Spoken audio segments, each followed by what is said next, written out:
Hello, everyone. Welcome and thank you very much for joining us today.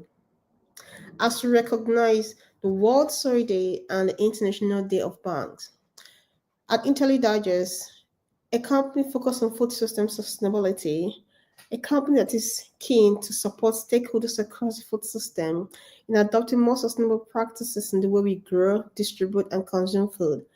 We find it very important to recognize these two important days, World Soy Day and International Day of Banks. Today, we're going to be looking at how finances can help support the food system.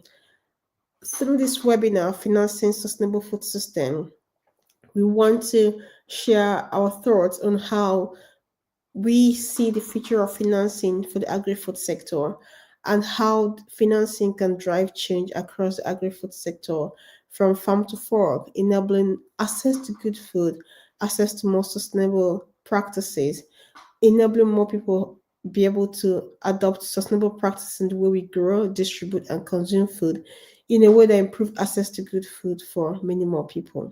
So thank you so much for joining us. My name again is Ifeyinwa Kanu. I'm the CEO of IntelliDigest, and I'm so pleased to have you join us today. To kick off this webinar, I'm going to run through some key highlights around financing for the food system, and I'm hoping that will throw some light while we also have a very important speaker who will tell us more about what the organization is doing to provide finances for stakeholders across the food system. The question is, why do we need to discuss the issue of financing the food system? Why is financing critical to enable a sustainable food system? Now, multiple recent analyses find that globally, agri-food system need around 1.1 trillion per year over the next 5 years to transition to sustainable, resilient, climate-aligned food production and supply chains. However, current finances flows into the agri-food sector and the food system entirely are only a fraction of what is needed. Around 5 to 7% of required funding is being invested today.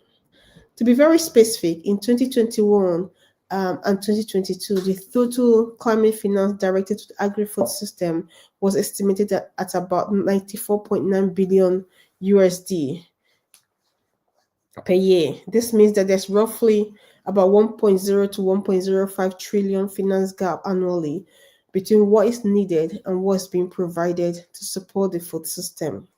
Meanwhile, food systems contribute significantly to global environmental impact, responsible for about 1/3 of global greenhouse gas emission and the major driver of biodiversity loss.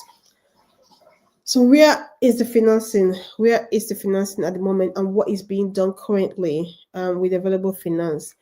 The bulk of current climate finance flows to sectors like renewable energy, energy efficiency, and transport, while agriculture, forestry, and land use sector receives less than 4% of the global climate finance. Public climate finance for food system is especially limited. Only 3% of public climate funding is directed to the food systems. Similarly, only a small share of philanthropic climate funding and private sector capital reaches food systems. In many cases, less than 5 to 6% of total climate-oriented philanthropy or private investment goes to agriculture and the agri-food sector. The question is, looking at all this gap, all the massive gap in financing, what do we need to do? How do we ensure that we can structure finances to better support the agri-food sector? To close this gap and deliver sustainable food system, financing should flow into a mix of interventions. We need to look into more regenerative agricultural practices. We look at climate smart agriculture. How do we restore soil health? How do we enhance biodiversity? How do we improve water retention? How do we reduce chemical input and increase resilience within our food production systems? We also need to look at the supply chain infrastructure and how we can make the supply chain within the agri-food sector more resilient. This will include how to improve on storage, how to improve on the transport system, how to ensure that what we produce really get to people that need it.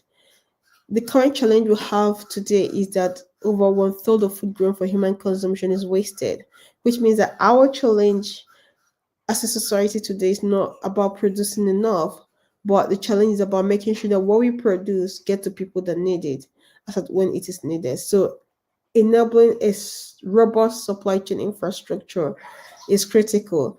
And in most cases, it requires a lot of funding to be able to make this possible.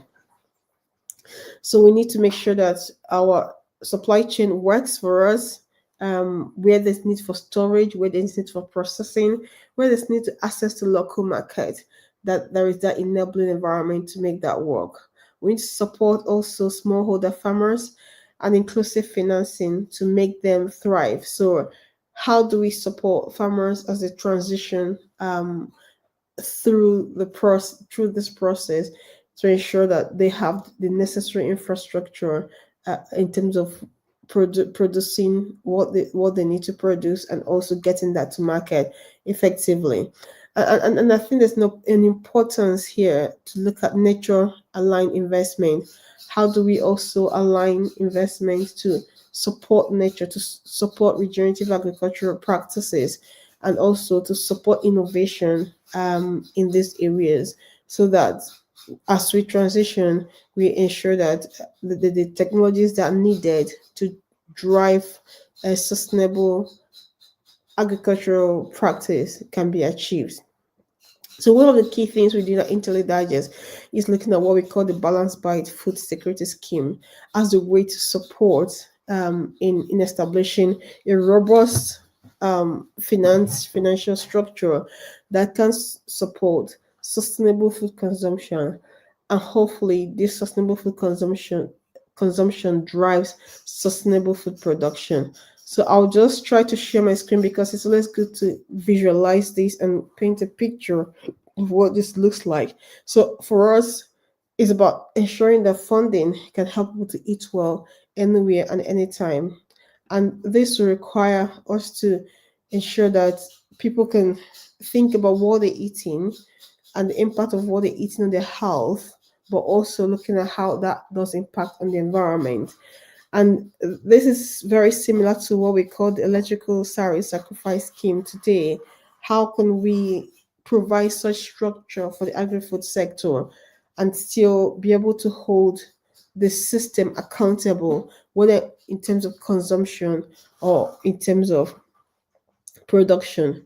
And the way we try to structure that is through this the salary sacrifice scheme. We are working people can actually get support from government to be able to allocate specific amount of their earning to be able to use it in sourcing sustainable food. And what that does is that because they are sourcing food from sustainably produced food, it means that that money flows into sustainable producers who can also adopt more sustainable practices in the way they grow food. Now, a key step to enabling that is by creating a structure where when the households or individuals make choices that they want to be part of this scheme, they can create a meal plan that meets their daily nutrient requirement. And because that daily nutrient requirement is met, then that information can help them to create a cost of that meal. And based on the cost of that meal, they can then allocate a certain amount of their salary to be able to support them to be able to follow up with that meal. And because they're making this contribution to the food security fund scheme, that funding can then be used to purchase those food items directly from sustainable local food producers. The advantage of this is it can also support public sector procurement, and also private sector caterers can be part of this scheme so that they can benefit from it, because a lot of the data from the individual household meal plan will flow into these different sectors. So assuming someone's child is eating school meals, and then they plan that into this year meal plan, it means that the public sector caterer understands prior to even 6 months ahead what that consumption pattern may look like. It helps them to plan where they're buying the food items and how they're sourcing the food items. And with that information, the public sector caterers can plan better. And what it does also is that it stimulates economic activities, micro and macroeconomic activities within the local councils, which also support the public sector. But more importantly, for the private sector, is also helping them to plan what they what they need to procure and how they produce what they need to produce, which means that they can adopt more, they can prioritize the purchase from more sustainable food producers. So when we look at the single decision of households or individual on public sector, on private sector, we can then begin to see the wider impact when all that information goes to the local farmer who then plan to adopt more sustainable practices in what they're growing, whether in terms of adopting more mixed farming practice where they can grow different crops because they know they have a market for it, or where they can also find alternative ways of farming that is more nature friendly. So there's a whole system impact and system approach through this process. So this is a different form of financing sustainable food systems. So it's not handing out funding to farmers or handing out funding to households, but using that funding to drive positive change within the food system. So this is something that we are actively working on with different stakeholders, and I'm sure that various other organizations are coming up with other solutions on structured financing systems, and we're very keen to continue to collaborate and work with different stakeholders across the food system. And for this to work, we need to have a very robust framework to enable that and make it possible. So it requires making sure that, as I've highlighted earlier in my discussion, that the farmers are supported, whether in terms of having the right seed suppliers, the right equipment suppliers, the right um, machinery suppliers, to be able to support them in the transition process, but also having a robust audit system that makes sure that the farmers are actually adopting sustainable practices what they're doing. And when it comes to the consumption side, we need to support people to start thinking about what they're eating, what nutritional value in what they're eating, how is the decision in prioritizing meeting the nutritional requirement going to help them to live a healthier life, but also impact positively on their environment. So a lot of education to people in terms of nutritional value of food, in terms of making choices around nutritional value of food. And with hotels and restaurants and public sector catering, is about sharing that information. How do we get restaurants to be more open to sharing the nutritional value of the meals that they've prepared so that families and households can make decisions based on this? So that's why we say whether you're eating in or eating out, you feel very confident that the meal presented to you is helping to nourish your body, is helping to keep you healthy. And that's something that we really want to come across to people, and we're hoping that through this kind of a framework and a scheme, people can start prioritizing nutritional value. We don't it's not, it doesn't mean that the food you're going to eat is going to be rubbish. It's not going to taste nice. It's going to taste nice. It's still going to be very good. But then you're also valuing the nutritional value because you want a positive health outcome and you want a positive environmental outcome from eating or from the choices you make in terms of what you eat. And when we go to the production side, the focus is around sustainable production. How do we improve the use of crop rotation, mixed farming, um, integrated pest management, and to ensure that we can support sustainable food production. And mostly we need different stakeholders to be able to participate and make this possible.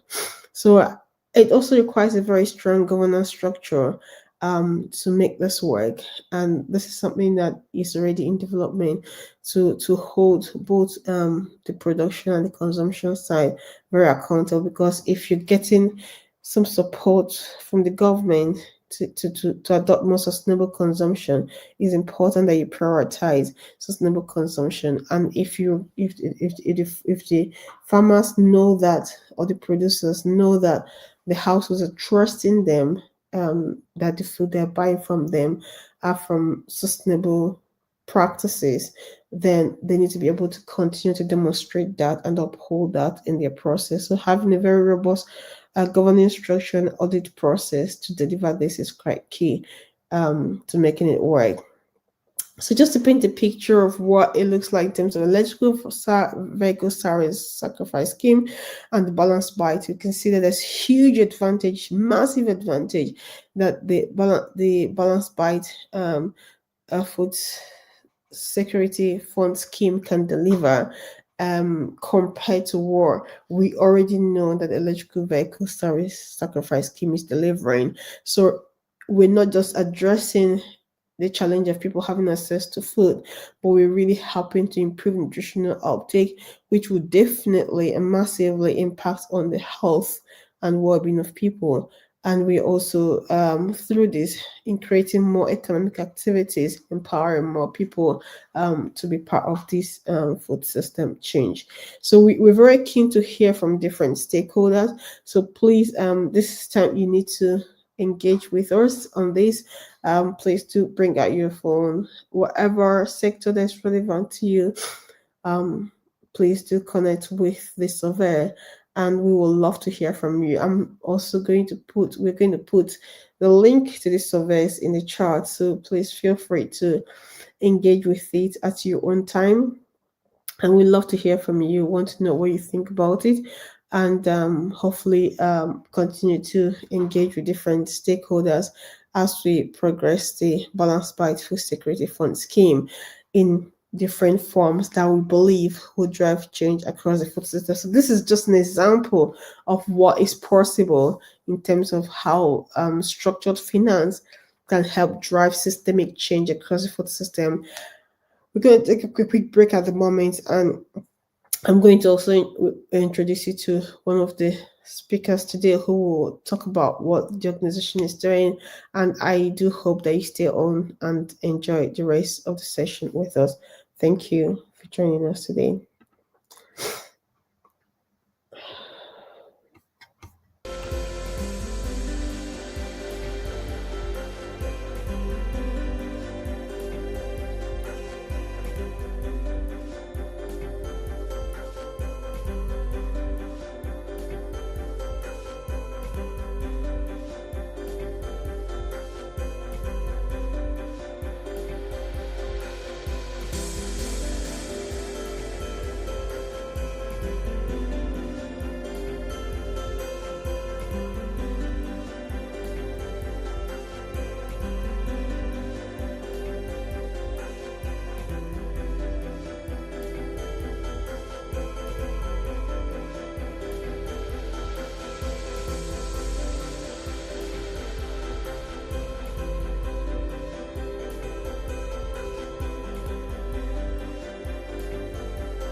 Hello, welcome back again. So I will be introducing you to Carolein Samson.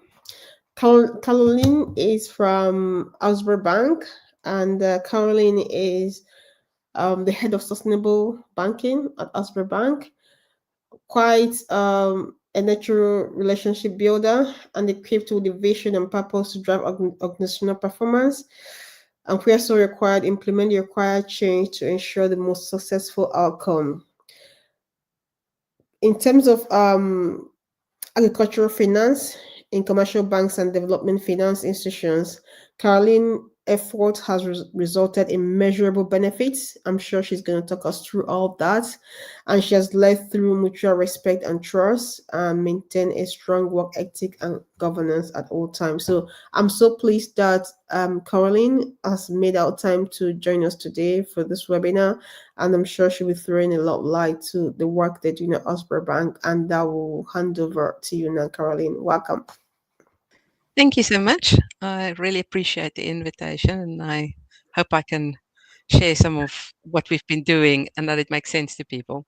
Yeah. Um, First thing to probably say is my background is in agricultural finance in South Africa. I spent 20 odd years in financing farmers in South Africa in many across many industries, sectors, and sizes.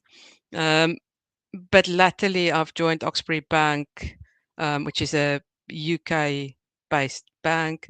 It's a startup. We're a challenger bank, started in 2020, and we've lent just over 1.5 billion now to farmers and the rural economy in the UK.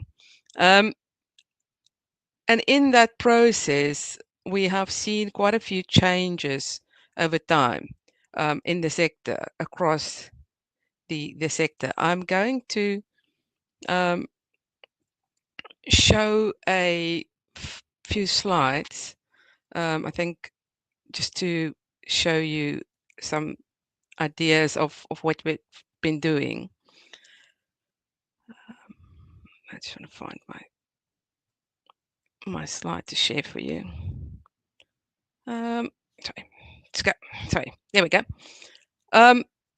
Because I think we've seen a lot of change in the industry. When I started in talking specifically around climate risk and agriculture, this was probably 2018, 2019, the first time we started looking at how would we need to talk about and how should we assess climate risk of farmers in agriculture. Um, the focus at that point was very much around pure mitigation of emissions. At that point, the requirement for disclosure was that you should be speaking about transition risk. The majority of the focus was on how is farmers going to be affected by the need to move away from fossil fuels, which would mean changes to fertilizer and things like that. But we've seen a change in the last 2-3 years where the focus has been on extreme weather. And as we've seen these extreme weather events, there's an understanding that climate risk in agriculture is not just about mitigation of emissions. It is going to be about how are we going to be able to continue to supply reliably food to a wider community within these extreme weather events. We've also, in the same period, so what we've seen is we've moved from this kind of mitigation focus, where it was all about how agriculture is going to reduce emissions, to an understanding that to continue to produce food and fiber, um, there will have to be adaptation actions, there will have to be restoration actions to continue producing food reliably. And we've also moved over that period from this world where the focus was very much on greenhouse gas emissions to understanding that there's a much wider nature focus required. So we've got biodiversity, the loss of pollinators, a loss of habitats that is starting to impact ability to produce food. Soil health is becoming very, very prominent in this discussion. Poor quality soils soil with no structure, that cannot absorb water in drought situations. All of this is becoming a much bigger concern. And then water availability, both available when there's drought, but also how do we manage floods is becoming a big matter. And so we've really seen this move in the sector from mainly talking about greenhouse gas emissions and reduction of emissions that's needed and how we're going to support farmers to reduce emissions, to an understanding that it's a much wider need that will be required, so that farmers can, and the discussion has effectively moved from a very narrow carbon focused discussion to an understanding that we need to build resilience. The word resilience is becoming very prominent in this discussion. And it's not only financiers who's thinking about that. The whole food supply chain is starting to understand that if we want to have continued supply into the future, there will have to be this focus on the resilience in the system, more than a focus on just one specific element. I think the other point around this to make is this understanding that this is starting to become a long-term vision. Um, as the supply chain is starting to understand that they will not be able to just swap supply from one area to another, because they have seen instances where that theory isn't working at the moment, where you have drought in one part of the world and floods in another part, and your theory around, oh, well, we'll just move to procure from another place isn't going to play out. From a bank perspective, where we are an agricultural bank, our average loan term is 21 years. And I keep reminding people that we're a bank. I need those loans to be repaid. And so for us, it's around that focus on how is a farmer going to be resilient enough to adapt and be able to repay us over this very long period of time. There's a lot of debate around how are we going to finance this change, and a lot of experimentation around the world happening, fortunately. So we're seeing mixes of sources of funding starting to understand how they can collaborate. If we look at a few prominent ones, you have somebody like in Nigeria, NERSOL, which is a great collaboration between the Nigerian Central Bank, the government, and private banks that provides a range of risk mitigation tools to allow the banks to lend. It's not often that a central bank gets involved directly in financing. But what we're also seeing is central banks around the world starting to understand that when they look at food inflation and they look at extreme weather, those are connected. And so for central banks, this idea that there's a connection between production of food and their central role of managing inflation, and that effectively they can do very little directly, is becoming a concern. And so we're starting to see these kind of actions.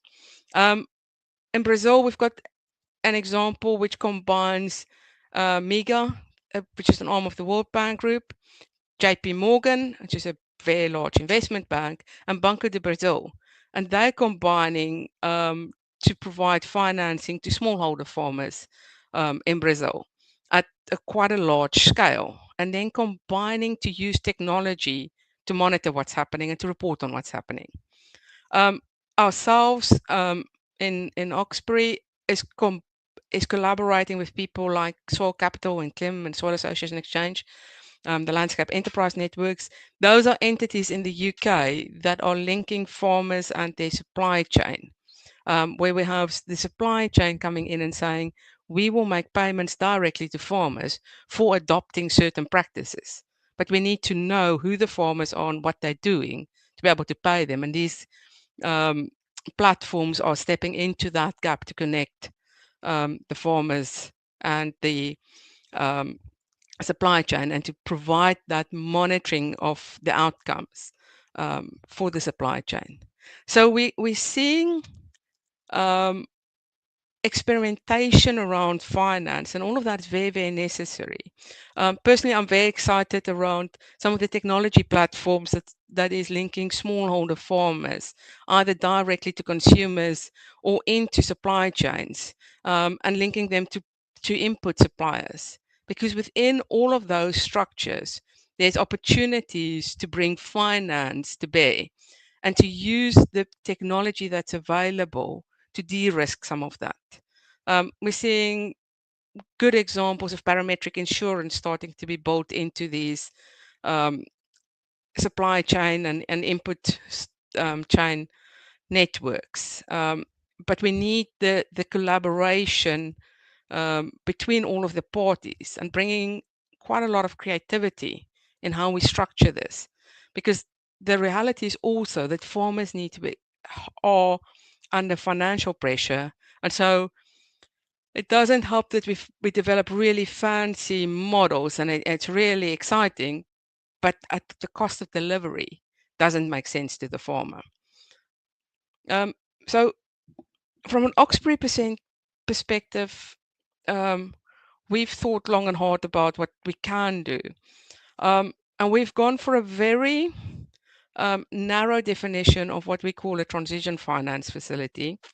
So as I've said, we know our average term loan is 21 years. But we need farmers to be able to continue to farm profitability, but they need to implement changes to their farming practices.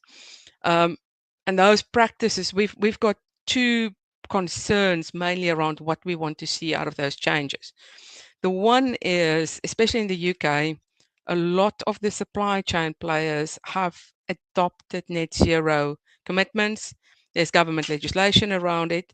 And so if a farmer can't start providing evidence about how the practices that they are undertaking is reducing carbon emissions, there is a risk that farmers won't be able to supply their produce profitably anymore into some of these high value supply chains.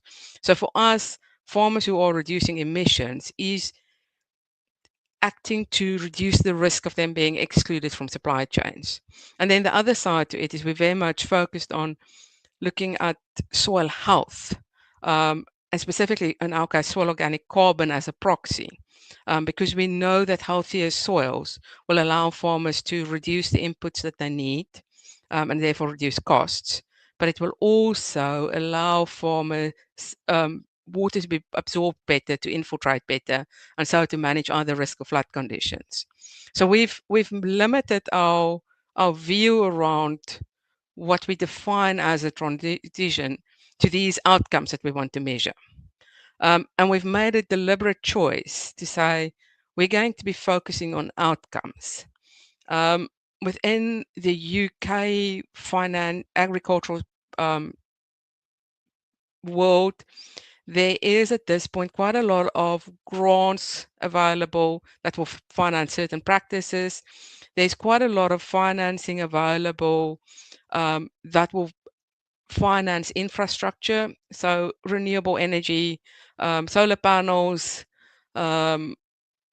changes to biogas, and there's also financing available for things like irrigation schemes. So there's asset finance available, but there's not a lot of and there's financing available for specific practices. But what we also recognize is that the changes that farmers need to do is broad. There's many small actions that need to be taken that will result in a larger outcome.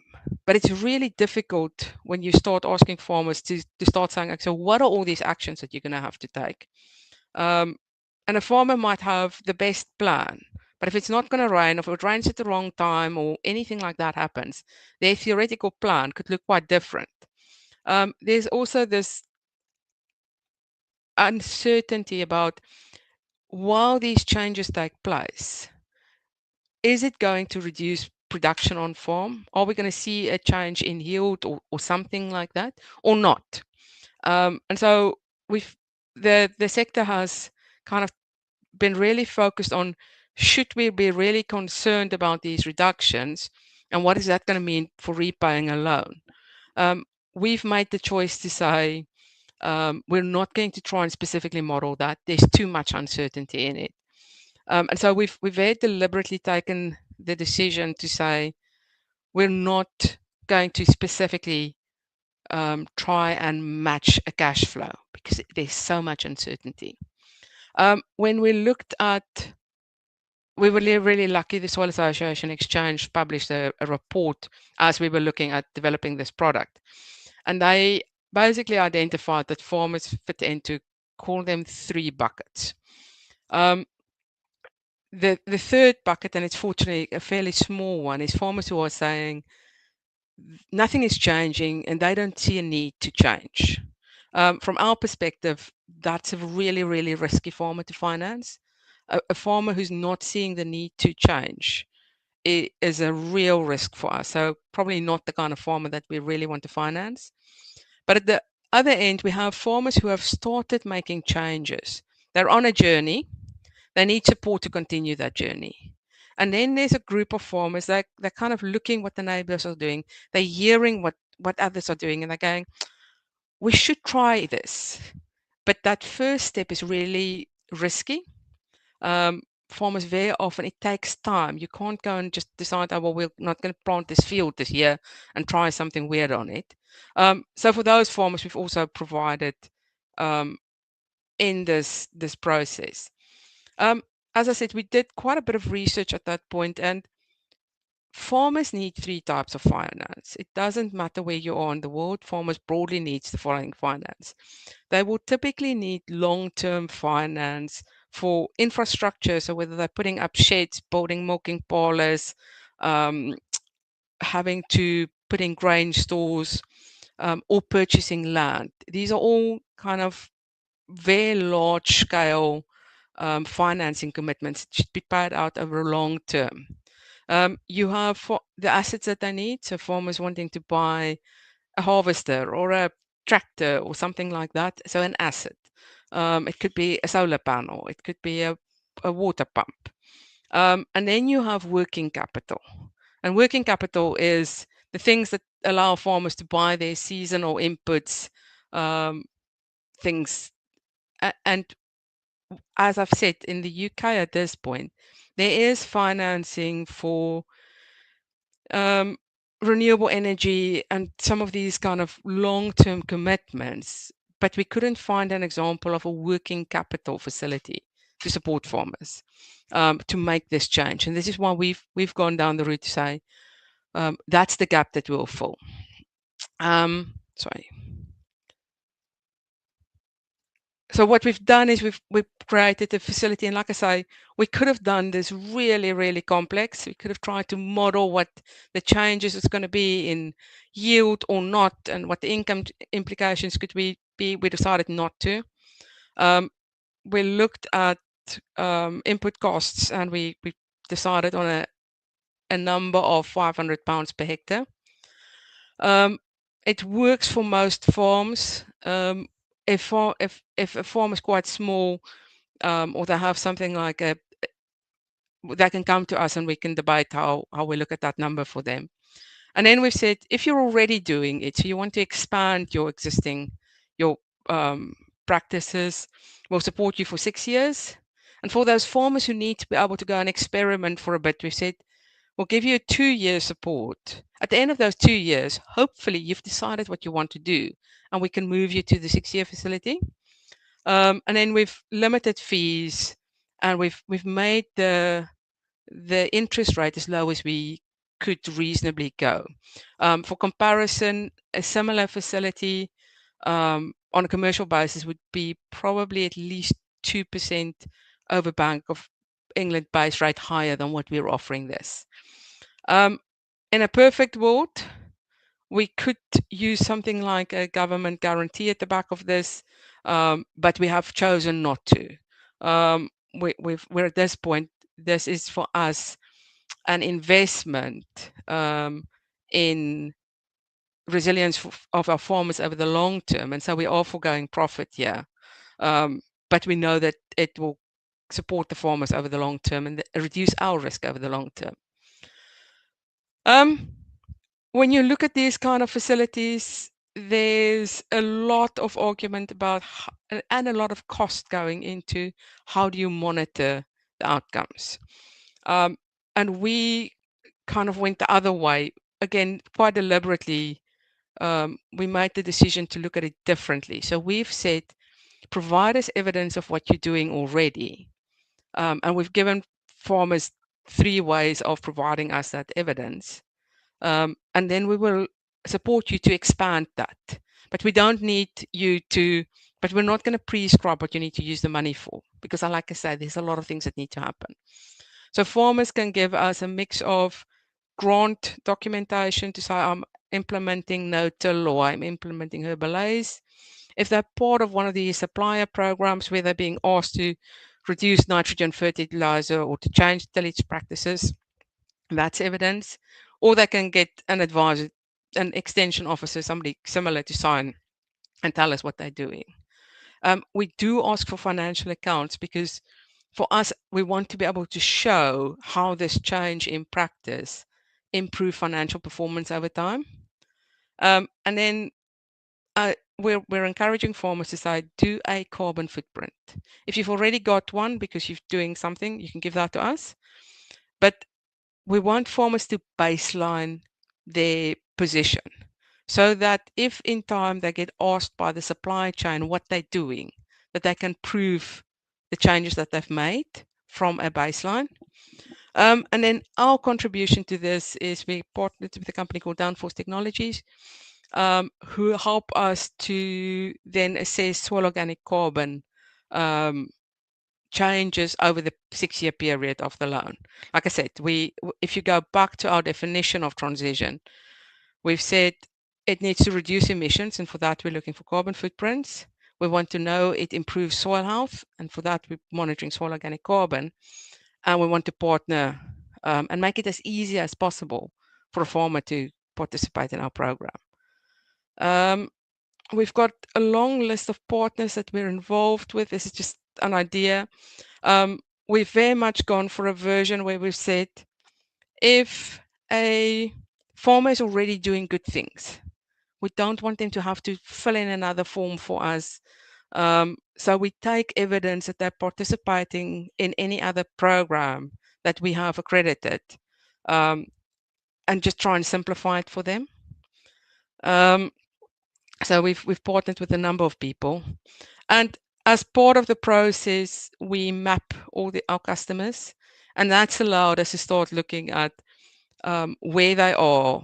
Over time, we'll be able to map risk to that, but also to see what is that value that's being contributed, whether that's in woodland, whether that's in soil organic carbon stored. We're starting to look at all of this. Over time, we'd like to focus on more indicators, bring more of a biodiversity look into it, but this is where we've started. There's a number of other banks in the UK starting to also look at facilities, and we're very glad to see that others are also trying and bringing a different focus, because we do need this experimentation to go.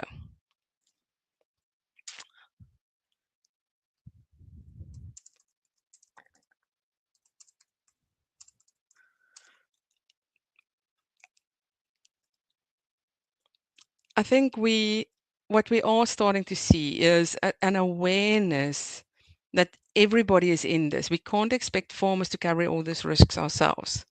And we do need to make sure that we partner and bring a combination of financing, technology, and knowledge to support farmers, because it's in all our interest for them to be able to produce food for us over a very long time.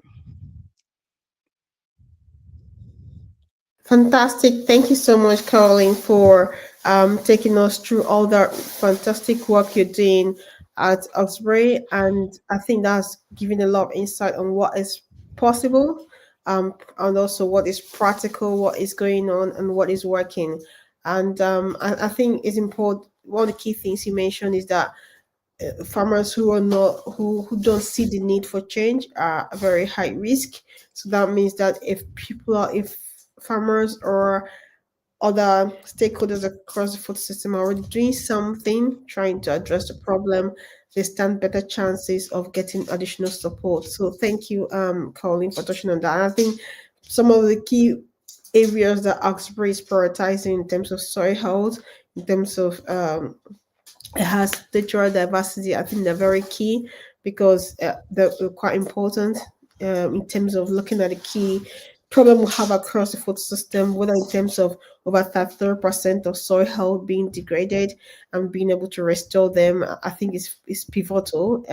Without restoring the soil, without making the soil microorganisms to become robust again, the chances is that no matter what effort we put into the soil to get the best value, we continue to see decline in terms of the quality and quantity of produce. So really prioritizing soil health is very important.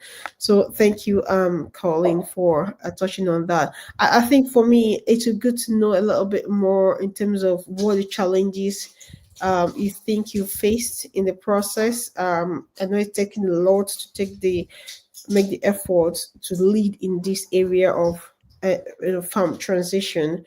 What are the key challenges you've encountered, and can you just throw a little bit light on how you've tried to address or mitigate some of them? Uh, I think the one thing that I quite often say is there is a search for perfection. So everybody thinks that you have to launch the perfect thing. You have to be able to measure everything perfectly. And one of one of our very key decisions was to say good is good enough. We have to put something out there, um, see how it goes, and then we'll be able to make changes. But unless we've got something that is out there, we won't be able to see the impact. And so we very much had to choose. Like I say, our definition of what we're measuring is quite limited. We know it, but we know that how we can have wrong debates about how we measure it. But at least we've got the first part of a baseline in place. So for me, it very much is one of the big challenges is this idea that it has to be perfect. Um, and us going, no, it doesn't have to be perfect, is has been part of it. We'll learn. As other people start doing things, we can see opportunities and we can make change. Um, I think the other one that also goes with that is, um, again, trying to find an answer and not actually just doing something. Um, we knew when we came out that we were putting ourselves out there and saying, we think we have an answer, but you have to do something, and that's why I'm very keen to see other people experiment, and giving examples, because we can all learn from each other. Um, I think the benefits that we have as a really small bank, is we've built all our own technology. So I'm not trying to do things with big, large legacy IT systems and things like that. That's definitely been a benefit for us. And then being able to get support. I mean, everybody from our board, um, and our executive team. I mean, our executive team was very, very deeply involved in us developing this product. So it's always a challenge when you're going to do something like this. Who's going to support it? And I was just very, very lucky. I had a chief financial officer who said to me, "We're not going to make money out of this. We won't lose money, but we're not going to make money. So let's not try and make a fancy business case that says you're going to make lots of money. You're not. I will build the business case for you, and that's fine." I was lucky with a chief risk officer and a credit head of credit who has tolerated a lot of uncertainty that credit doesn't normally tolerate. So some of that has been lucky more than anything else. Yeah, I think getting the executive team to be very much supportive is quite pivotal. I'm thinking that it's good that they gave you the comfort that this is not something that may make a lot of profit, but I think it's something that, and this is what I want to go into at the moment. So as much as they said that from the onset, I I'm of the thinking that a law has to go in at a very early stage to make it work, which means that in a short term, the chances of profitability is not a priority. But Yeah, I see sustainable practices as a way to drive long term sustainable businesses and sustainable profitability. What do you think about it? absolutely. I mean, our philosophy on this is very much because I need farmers to be able to repay loans over 20 odd years. We're investing in the short term, um, and it's costing us money in the short term. But if those farmers are still around in 20 years' time, then that is to all our benefit. And so it there is going to have to be the trade-off between what are you doing in the short term and what are you willing, what do you want to see in the long term. And like I said, I mean, I think the one really good thing is that the the discussion, the narrative is shifting to the word resilience, understanding that it should be the focus rather than a very narrow focus on something like climate or carbon specifically. Very, very, very good point, because I think most sustainable practice drive long-term sustainable profitability. So it's really important that we highlight that. I think what also came across in the conversation is around the importance of measuring things and setting baselines and then being able to monitor over time, because you can't change what you can't measure. So it's Yeah, important that we have clarity in terms of what is measurable, and also being very accountable to know that these are the ways we're measuring it, and that allows for consistency and yeah. comparison across different platforms. So I I don't know mean, if you want to touch on that a little yeah. bit. I mean, so our philosophy on measuring things is it has to be comparable. It doesn't help I have somebody who has gone and counted birds or butterflies on one farm in June and another one that's gone to another farm in August and then try and compare it for me. So it has to be something that can be done consistently, allow us to compare, and it has to be able to scale. Perfection at a lot of money per one farm versus slightly less perfection, but a good baseline at scale is the trade-off that we need to understand. And we very much in that, how do I scale this? So choosing indicators that, yes, they're proxies, yes, they're not perfect, but they're good enough to give us direction of travel. And for us, it's very much, it's about trend. It's not the specific number. It is this going generally in the right direction.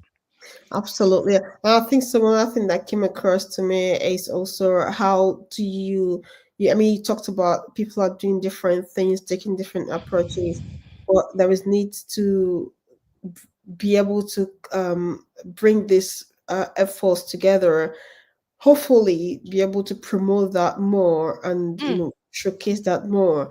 Is there any thought you have around that, and how this can be strengthened so that there's this ease of sharing information of what's going on in the sector, and how there could be cross collaboration between different stakeholders to help this flow of finance, more flow of finance, sustainable finance within the food system? I think one of the areas, and we keep having conversations about it. I'm in a meeting next week about it again. Is this kind of how do you share this data? How do you make it easier to share this data? Because what is happening, at least in the UK, what we see is every part of the supply chain arrives with a different form for the farmer to fill in. So a farmer who's supplying three different retailers has to kind of go, okay, well, that cow we're going to allocate to that supplier, and that cow is to that one. And yeah, well, you're the ones that goes to this guy and then fill in a form for them. And it doesn't make sense. So um, I'm really hopeful that as the technology platforms um, can scale and the kind of thing that you can get out of machine learning, those kind of things will allow us, I hope, to be able to just make this easier and improve this. Because it's a key element about how we're going to make this better. It's why we have chosen to partner with all these supply chain partners, and I very much go, I will take whatever the farmer has filled in for you, and it's our problem to sort out how I'm going to make sure that I Makes can sense. align it. It's not ideal, but it's easier than going, well, oh, now you have to fill this form in for me. Yeah, I refuse to absolutely. be that person. I think that makes much sense. So I'm also looking at, when you were presenting, you talked about having invested over 1 billion Yeah. to date. So that's quite a lot of fund, considering we're looking at about 1 trillion funding per year to make significant change. The fact that Osbury as an organization is already committing up to that amount of funding within the food system. Now, let's think about if we have access to over, say, big chunk of money, 10 billion pounds. What area do you think will be a priority area to invest more funding to, that will have a significant impact within the food system?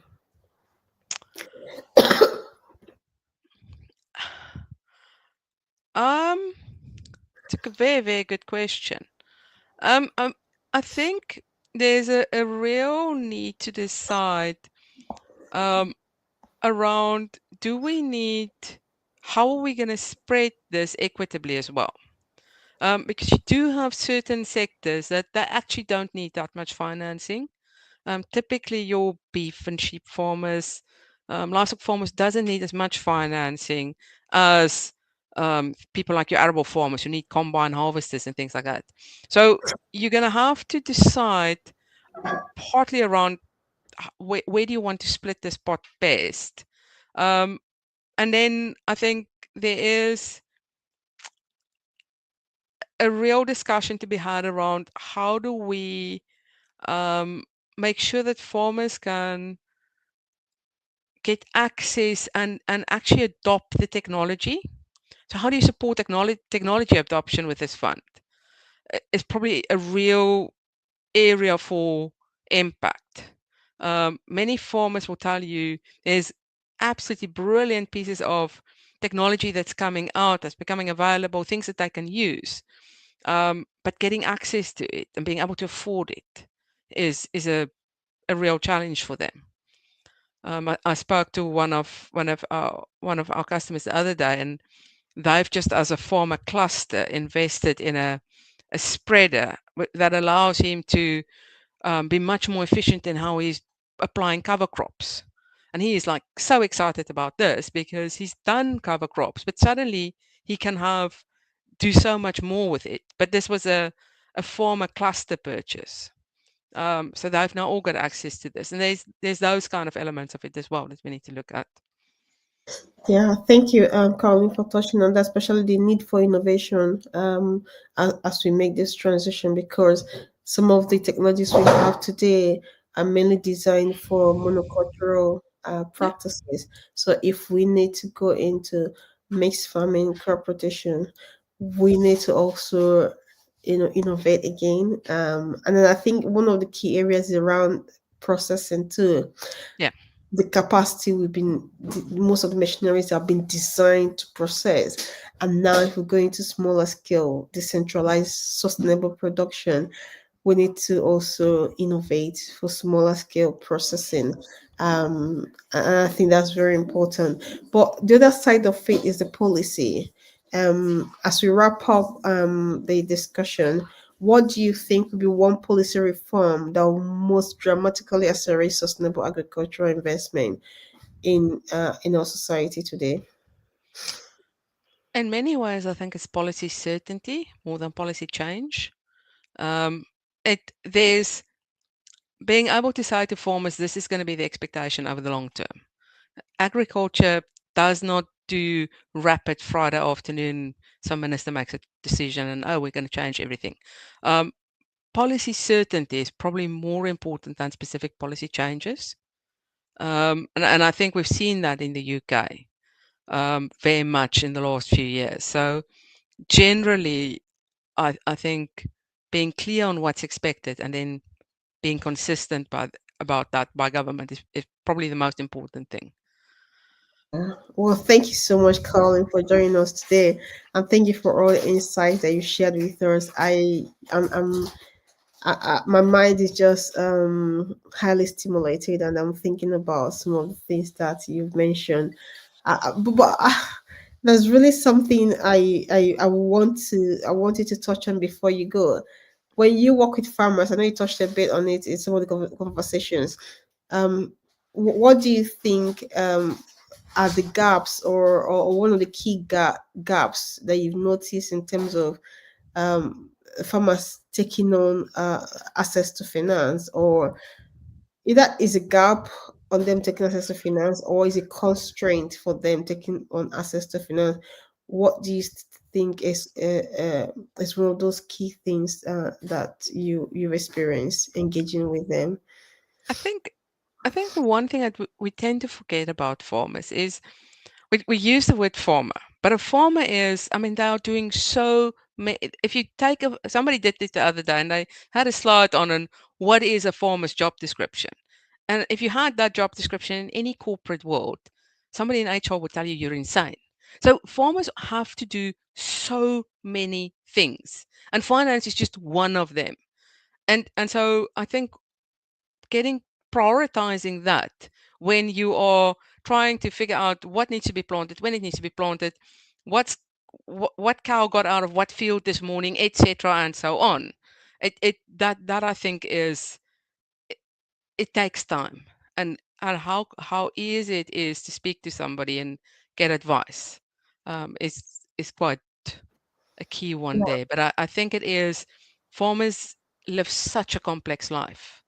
Um, and being able to support them in a way that makes sense for them.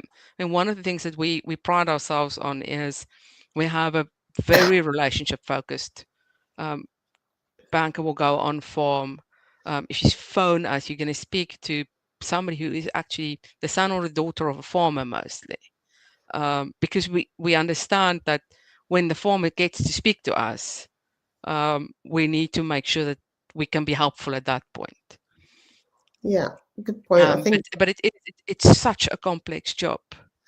yeah, Um, it is. I do a lot of farm visits, and I'm really amazed with the work that farmers do. And when we talk about this season, quote season, you imagine how much you do in your daily work, and then mm, with a very poor health, the farmers is still committed to going to the field, making sure the livestock are doing well, the plants are thriving, and I exactly. so it's a lot of commitment, and I do respect our producers for the amazing work they do. Thank you so much, Colin, for coming and joining us today. I very much appreciate your input, and will continue to stay in touch with you. And I You're do welcome. hope that our audience find some of these conversations very useful to be able to appreciate the work that organizations like yours, Osborne Bank, is doing, helping to translate finance into positive impact within the food system. Thank you very Thank much. you very much for the invite. Take care and have a lovely Thank you. day. You Yeah, too. yeah, sure. So we will take a quick break now, and after this, we will look at the Global Agri-Food TechPreneur program, where what we've been able to achieve in the past years and what we're looking to do in the future as we move on with the program. So please stay with us as we um, take this quick break.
Did you know 1 in 5 deaths every year is linked to malnutrition?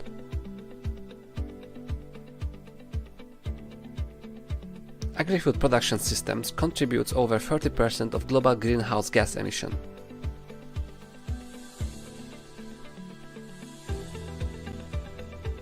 And we waste over 1.3 billion tons of food every year. While we waste a greater part of our time shopping for food we do not need and growing food that we end up wasting. These are some of the biggest food sustainability problems facing the planet today, but it's become easy just to say, what can I do? This is where the World Food Tracker comes in. Through the World Food Tracker, it has now become easier for you to plan to save. By planning your food diary on the World Food Tracker, you will discover locally produced food that nourishes your body and improves your health with zero impact on the environment. And here's how it works.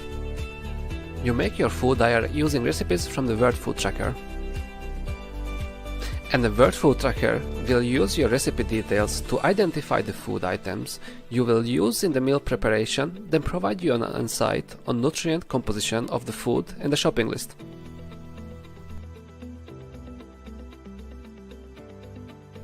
Through the Plan to Save campaign, we work with local food producers to ensure that food is produced sustainably. By sharing your weekly shopping list with local farmers, you are helping them prioritize sustainable food production, ensuring high-quality food produce and eliminating food waste. It all starts from your food diary. Join other users of the World Food Tracker around the world to plan your food and care for your health, your wealth, and your environment. Together we can make good food more available to more people and evolve a world where no child goes to bed hungry.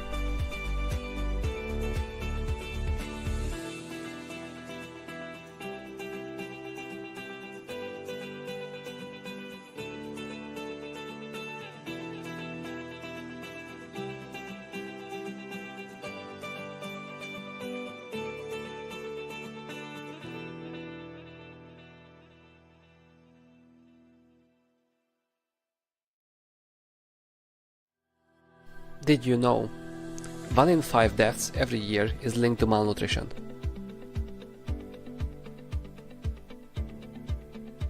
Agri-food production systems contributes over 30% of global greenhouse gas emission.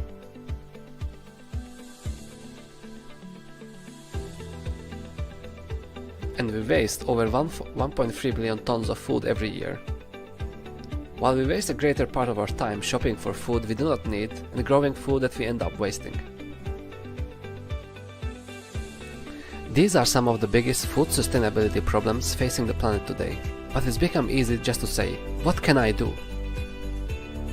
This is where the World Food Tracker comes in. Through the World Food Tracker, it has now become easier for you to plan to save. By planning your food diary on the World Food Tracker, you will discover locally produced food that nourishes your body and improves your health with zero impact on the environment. And here's how it works. You make your food diary using recipes from the World Food Tracker. And the World Food Tracker will use your recipe details to identify the food items you will use in the meal preparation, then provide you an insight on nutrient composition of the food and the shopping list.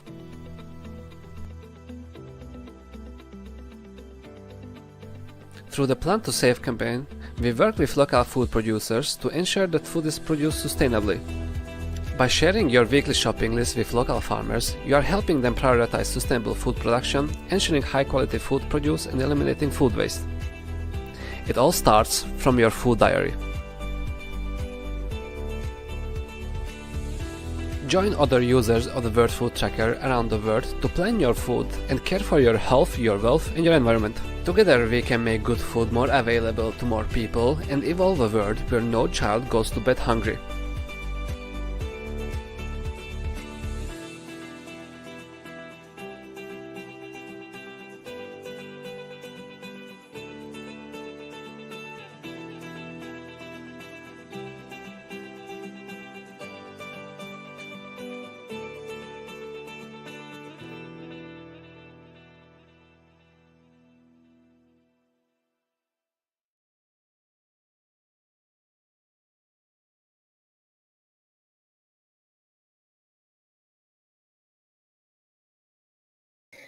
Hello, welcome back again, and thank you for staying with us as we go into the Global Agri-Food TechPreneur program.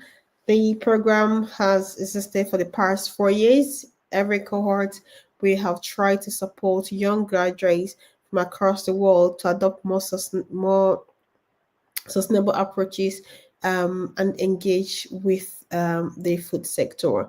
And what we've done is to provide them with the training and support, entrepreneur training and support, as well as also access to technology platforms and technology solutions to enable them explore opportunities within the agri-food sector. We are quite pleased to be supported by the Royal Bank of Scotland through the Business Builder program, which has enabled us to provide additional resources to the participants over the years. And we're very proud to have worked with over 1,000 candidates, participants within the period of 4 years. And these different participants over the years has joined us during this particular webinar, Financing Sustainable Food Waste Food Systems, to share what the organizations are doing and how the program has supported them in developing themselves. And we are quite grateful for every other organization that has supported us to be able to work with these young graduates to provide them with the training and the support. So usually the training cover what we call sustainability within the agri-food sector. We look into funding and finance. We also look into stakeholder management. So and how do you plan and how do you organize your food system or food related business to thrive, and then we also looked at um, mindset. How do you set up your mindset, whether moving between fixed and non-fixed mindset and enabling people to have the ability to thrive in their businesses. So we look at these key areas, 5 topics, and then after that we look at different tools like business model canvas, um, pitching methods, and how the participants can develop themselves in the program. And we're quite pleased in terms of we monitoring that change from the time that the participants join the program all through the end of the program, and how they have been able to improve themselves. Some of them have no knowledge of entrepreneurship before they join the program. Some of them they've not participated in the food system before they join the program, but as they go through the program, they acquire a lot of entrepreneurial skill. We also take them through the Food Industry Sustainability Index, which is a tool that we developed in-house to help them to look at where their organization or what organization they're trying to develop sits in terms of sustainability and what actions they need to take to be able to improve their sustainability index. So giving them that tool to enable them think and plan as they progress their business. We've seen that quite useful to nurture young graduates to think about sustainability as an option for them in starting their business within the food system. So at this point, we've been running the program on a global scale, which means that all the work we've been doing, we've always done it online. And then we try to work with local organizations to support these businesses as they move on. But this year, we deciding to take a different path to it. So what we usually do in the past is that once we celebrate the participants today, doing this webinar, we will launch a new form for new participants to sign up for another 12-month program. So I think what we're going to be doing moving forward is to move towards more targeted approach, regional and country focused, so that we can provide more targeted support to participants. So we will be looking to partner with different stakeholders in particular regions, and then support the participants who be interested to benefit from the program within that region, and structure the program to deliver the best value and the best outcome for them. So please watch out the space as we make announcements, because the more we engage with different stakeholders in different regions, in different countries, we will continue to announce the opportunity. So it may no longer be a 12-month program for everybody. It might be that in some region we just need to run a 3-month program or a 6-month program, or it might still be a 12-month program depending on what is relevant for the region.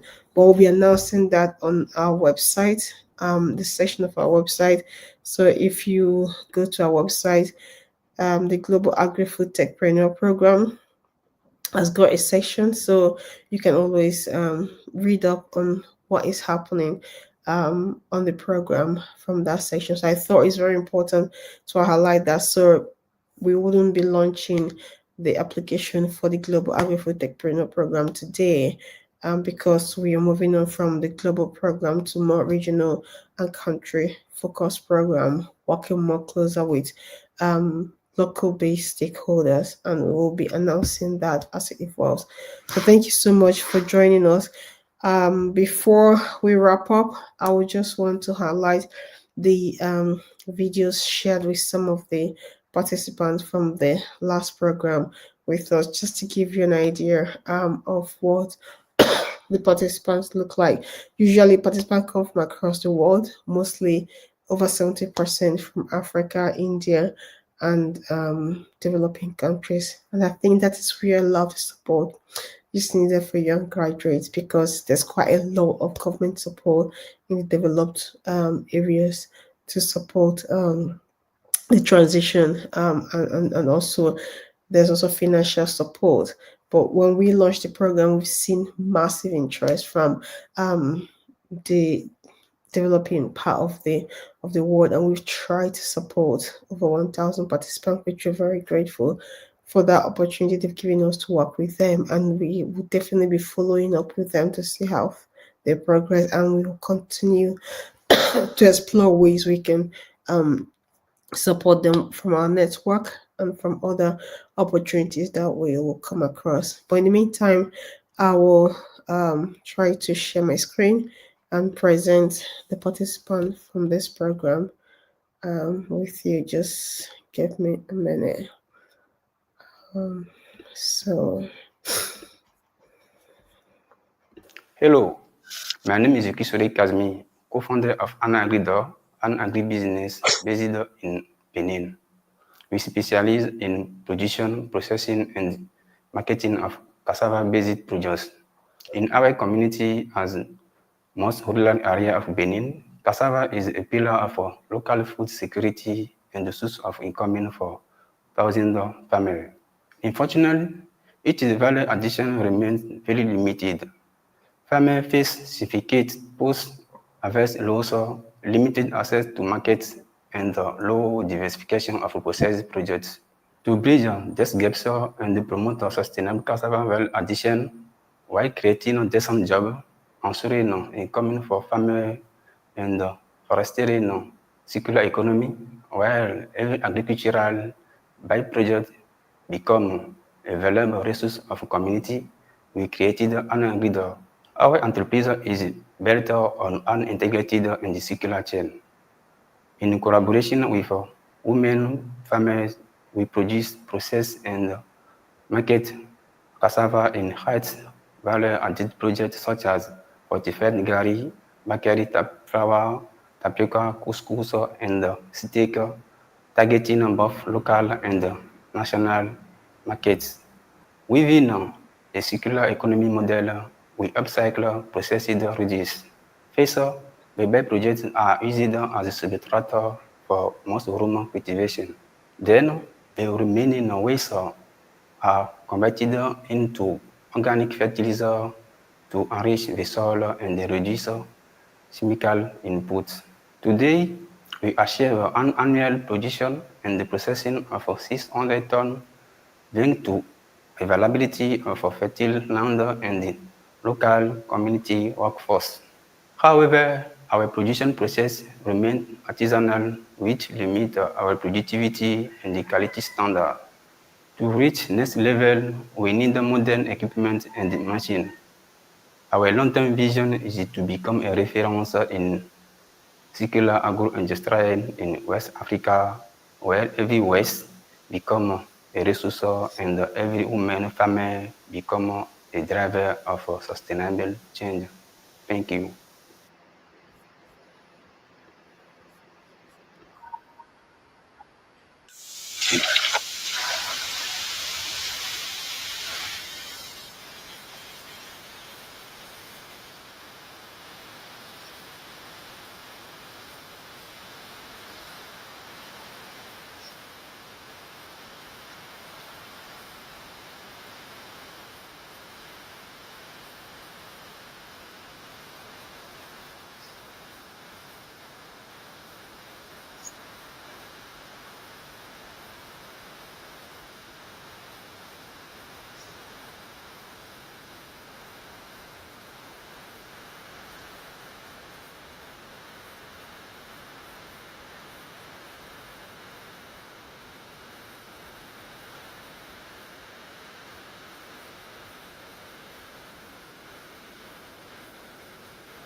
At Nakon Agrovest, we already are partners with local farmers where we purchase our cassava flour in tons, and also we are partners with local processors that provides us with the milling machine and drying machine and other equipment we use to produce the cassava.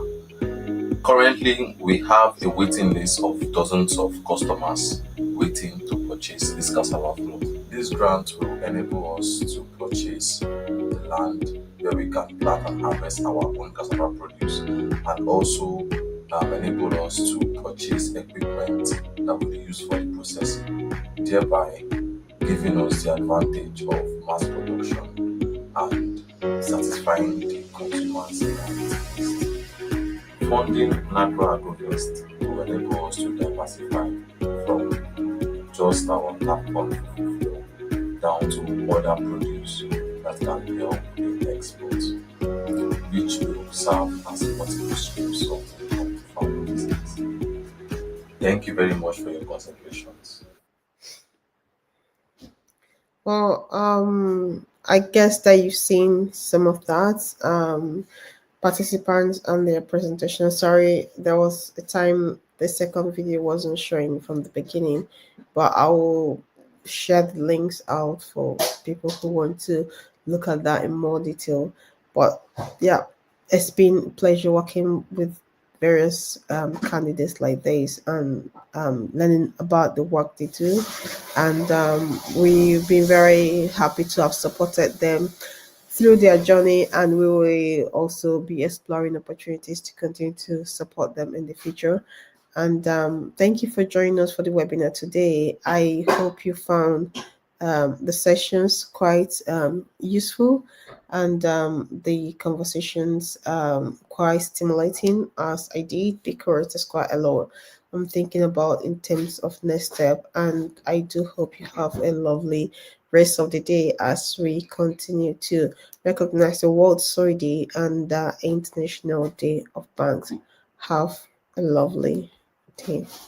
Thank you.